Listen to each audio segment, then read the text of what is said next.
अरे तो गलत क्या सोच रहा है, सही तो सोच रहा है वो। सर मैं इनको पढ़ाने के लिए मैं इलाहाबाद लेके आया। इलाहाबाद में सबसे अच्छी कोचिंग थी। मैंने वहाँ पे किसी तरह सर पिताजी के सहयोग से, भाइयों के सहयोग से कोचिंग कराया। कि अगर वो अनेकों महिला के साथ सोया फिर भी तुम सोई, यानी कि अगर प्रताड़ना किया होता तो वही चपरासी कैसे उसको एसडीएम बना दिया? कैसे नहीं चल रहा? क्या वो कहेगी तभी?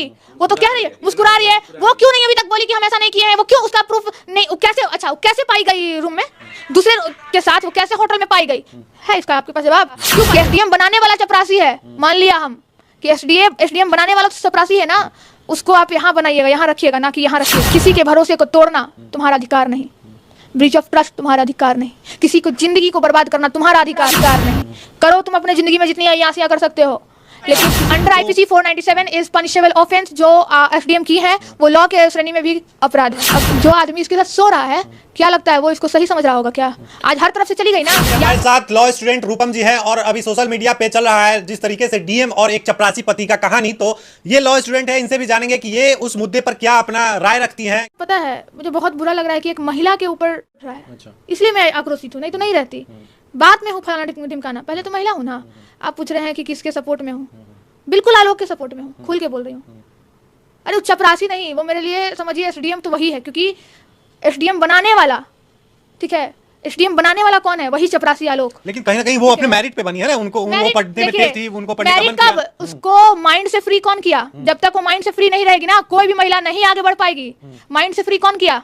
तुम आजाद रहो, तुम पढ़ो लिखो, तुम्हारा घर का काम हम कर देंगे, तुम्हारे बच्चे को संभाल देंगे, तुम पढ़ो, हम तुमको पैसा भी कमा के देंगे तुम्हारी पढ़ाई के लिए। कौन दिया?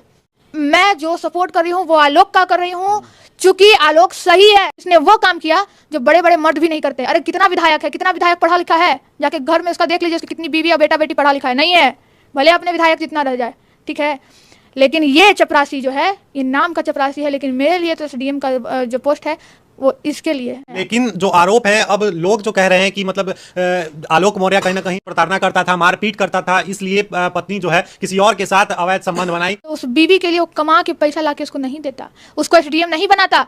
आप एसडीएम का चेहरा देख लीजिए, और इसका भी चेहरा पे तो नहीं जाते हैं, लेकिन वो हंसी, वो ऑडियो सुनिए ना, वो ऑडियो का घमंड से जो बात कर रही है। लेकिन पहले प्यार था, पहले वो कमा के एसडीएम बनाता है, लेकिन एसडीएम बनने के बाद कहीं ना कहीं आलोक को लगता है कि अब ये एसडीएम बन गई है, मेरा क्या होगा, हमको पूछ नहीं रही है, हम एक चपरासी है। तो गलत क्या सोच रहा है? इसके ऑफिस में काम करता है। अरे तो गलत क्या सोच रहा है, सही तो सोच रहा है वो कि एसडीएम बन गई है तो हमको पूछ नहीं रही है। नहीं पूछ रही होगी, लेकिन उसका गलती है ना ज्योति मौर्य का, कि एसडीएम बनाने वाला चपरासी है। मान लिया हम कि एसडीएम बनाने वाला तो चपरासी है ना, उसको आप यहाँ बनाइएगा, यहाँ रखिएगा, ना कि यहाँ रखिएगा।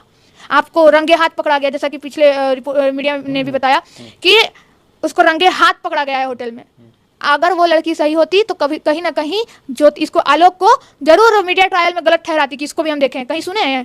कहीं बोली है? क्यों? लेकिन एक पुरुष जो है अनेकों महिलाओं के साथ जब संबंध बना सकता है, अनेकों गर्लफ्रेंड रख सकता है, अनेकों वो रख सकता है, वो अलग मैटर है। यहाँ मैटर नहीं, यहाँ मैटर क्या है? महिला क्यों, यहाँ मैटर रखो ना भाई, लेकिन किसी के भरोसे को तोड़ना तुम्हारा अधिकार नहीं, ब्रीच ऑफ ट्रस्ट तुम्हारा अधिकार नहीं, किसी को जिंदगी को बर्बाद करना तुम्हारा अधिकार नहीं। करो तुम अपने जिंदगी में जितनी अय्यासियां कर सकते हो, लेकिन किसी की जिंदगी को बर्बाद करके वो अय्यासी करना, तो वो अय्यासी नहीं, वो बर्बादी है। एक घर को महिला बसाती भी है और उजाड़ती भी है। मतलब आप लॉ स्टूडेंट होने के बाद जो है इसको इस तरीके से देख रही हैं कि मतलब अगर किसी और के साथ संबंध बनाना था। Under IPC 497 is punishable offence जो एसडीएम की है वो लॉ के श्रेणी में भी अपराध है। मतलब पहले उनको कहीं ना कहीं डाइवोर्स लेना चाहिए था, उसके बाद इस तरीके से जो भी करना था। आप डाइवोर्स लेती? डाइवोर्स क्यों नहीं लिया? चपरासी है ना, डाइवोर्स लेती, लेकिन कब? वो नहीं ले सकती थी ना, क्योंकि रीजन है ना। जो आदमी इसके साथ सो रहा है, क्या लगता है वो इसको सही समझ रहा होगा क्या? आज हर तरफ से चली गई ना। या तो उसको उस पर क्या बोलूं, बहुत बड़ा सवाल उठता है, बहुत बड़ा। ये मैं नहीं उठा रही हूँ, यही सवाल खुद में एक सवाल उठा रहा है कि अगर वो अनेकों महिला के साथ सोया फिर भी तुम सोई, यानी कि पैसा का खेल तो नहीं? नहीं कहीं लेवल का खेल तो नहीं? 12 साल जिनका शादी हुआ हो गया, जो 2 बच्चे की माँ है, वो इतना बड़ा धोखा। माँ अपनी बेटियों को समझाती है, बेटा लड़का अच्छा नहीं होता है, कहते हैं ना, माँ लोग समझाती है, नहीं रात को नहीं जाना, इधर नहीं जाना, उस लड़का से दोस्ती मत करो, उस लड़का से दोस्ती करो नहीं करो। ये माँ क्या समझाएगी? माँ तो खुद गलत है। शोषण किया गया, उसको रोकने का काम करना है, बढ़ावा देने का काम नहीं करना है। हम कुछ भी बोल देते हैं, नहीं कुछ नहीं बोलना है। लेकिन लोग तो कह रहे हैं कि रूपम जी जो है लड़की होके भी लड़की का विरोध कर रही हैं। जी नहीं, लड़की होकर भी लड़की का विरोध नहीं कर रही हूँ। एक लड़की, एक जागरूक युवा होकर गलत का मैं विरोध कर रही हूँ। मैं जागरूक युवा हूँ। लेकिन अभी तक प्रूफ तो नहीं ना हुआ है कि एसडीएम ही गलत है। तो कैसे निलंबित हो गई? निलंबित हो गई है क्योंकि उन पे इल्जाम लगा, इसलिए निलंबित किया गया है। उनको नौकरी से बर्खास्त तो नहीं किया गया है। देखिए, प्रूफ करना ना करना वो तो न्यायालय का काम है। ये काम है न्यायालय का, न्यायालय में जाएगा मामला, देखा जाएगा। लेकिन मैं आपको बता दूं कि अगर ऑफेंसेस जो उन पे चार्जेस लगने वाले हैं या लगे हैं या जो भी है, अगर किसी भी सिविल सर्विसेज पे अगर उन पे ऐसा कोई एलिगेशन लगता है और वो सिद्ध हो जाता है तो उनको बाकायदा निलंबित किया जाता है। अगर प्रूफ हो गया कि वो इस क्राइम में जो उन पे चार्ज लगा है वो सही चार्जेज है, वो सिद्ध हो चुका है और उनको पनिशमेंट भी मिल गया है, तो वो वहां से डिस्क्वालीफाइड हो जाएंगे। तो यही प्रोसेस एसडीएम के लिए भी यूज होगा। मतलब आपका कहना है कहीं ना कहीं एसडीएम को निलंबित कर दिया गया है, इसी से मतलब वो सिद्ध हो गई कि वो मतलब सिद्ध नहीं हो गई, सिद्ध इससे हो रही है कहीं ना कहीं। ये मैं सिद्ध करने वाली कौन? मैं सिद्ध नहीं कर रही, मैं उस प्रूफ के द्वारा कह रही हूँ जो प्रूफ दिख रहा है। मीडिया ट्रायल जो चल रहा है अभी, तो अभी ये भी दिख रहा है, मतलब लोग कह रहे हैं, चैट देखिए वो दिख रहा है, लेकिन प्रूफ अभी ये भी दिख रहा है, लोग कह रहे हैं, तरह तरह का वीडियो चल रहा है कि आलोक मौर्य जो है एसडीएम साहिबा के साथ मार पिटाई करता था। हो सकता है कि ये उससे लड़ाई झगड़ा होता हो, प्रताड़ना की जाती थी। अगर प्रताड़ना की जाती तो कैसे वो उसको बना दिया? बनाने नहीं, अगर प्रताड़ना किया होता तो वही चपरासी कैसे उसको एसडीएम बना दिया? कैसे वो दिखा रहा है कि देखिए बल हम एक मिनट देखिए कि हम जो है ये इसको पढ़ाए हैं, ये सर्टिफिकेट, ये सारा पढ़ाई मेरे द्वारा पढ़ाया है, एसडीएम बनाया, ये सही है, लेकिन एसडीएम बनने के बाद जो है मार पिटाई कहीं ना कहीं प्रताड़ना की जाती थी। आपको लगता है कि एक एसडीएम पे हाथ कोई उठा देगा? और पत्नी जो है, एक पति के लिए सिर्फ पत्नी है, ना कि एसडीएम और एसपी है। वो पत्नी तो ऐसा नहीं मान रही है कि हम पत्नी और पति हैं, नहीं, वो मान रही है कि हम एसडीएम है और ये चपरासी है। वो तो मान ही नहीं रही है। उन्होंने तो कहीं कहा नहीं है ऐसा, ऐसा उन्होंने कहीं कहा ही नहीं है। अरे उसका ऑडियो से पता नहीं चल रहा है क्या? वो कहेगी तभी, वो तो कह रही है, मुस्कुरा रही है। वो क्यों नहीं अभी तक बोली कि हम ऐसा नहीं किए हैं? वो क्यों, उसका प्रूफ नहीं? कैसे, वो कैसे पाई गई रूम में दूसरे के साथ? वो कैसे होटल में पाई गई है? इसका आपके पास जवाब? क्यों पाई गई? दूसरे के साथ सो रही है। अपना पति तुम्हारा है ना भाई, तुम्हारा बाल है, पति मार पिटाई करेगा तो फिर कोई भी महिला डाइवोर्स ले लो, डाइवोर्स लो, कंप्लेंट फाइल करो। इतना सारा प्रोविजन है, इतना सारा लॉ है, उसके लिए फाइल की हुई है, उसके लिए फाइल की हुई है। उनका तो ऑडियो वायरल हो रहा है जिसमें कह रही है कि तुमसे हमको डाइवोर्स चाहिए, लेकिन ये आ रहा हुआ है जित पे आलोक मौर्य। आज क्यों पड़ा?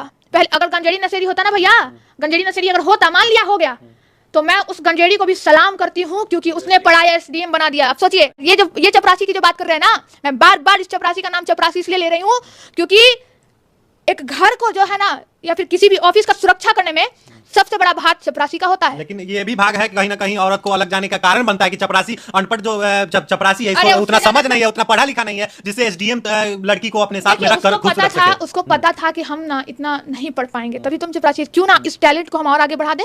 उसी को आगे बढ़ा दिया वो कि लो तुम ही पढ़ो, तुमको पढ़ने का ललक है। बाद में उसको हैंडल नहीं कर पाया है ना, उसको हैंडल ये क्या नहीं कर पाएगा? वही इसको हैंडल नहीं कर पा रही है क्योंकि ये एसडीएम हो गई है। तो चपरासी के ऊपर जो है ना पलड़ा भारी पड़ गया, एसडीएम का ठप्पा। यहाँ पे लिखा गया चपरासी और उसके ऊपर लिखा गया कि हम एसडीएम है। तो पति एसडीएम, यहाँ पति पत्नी तो दूर है, छोड़िए हटाइए, यहाँ टाइटल भी देखिए, एसडीएम पत्नी ने धोखा दिया चपरासी पति को। यही हो रहा है।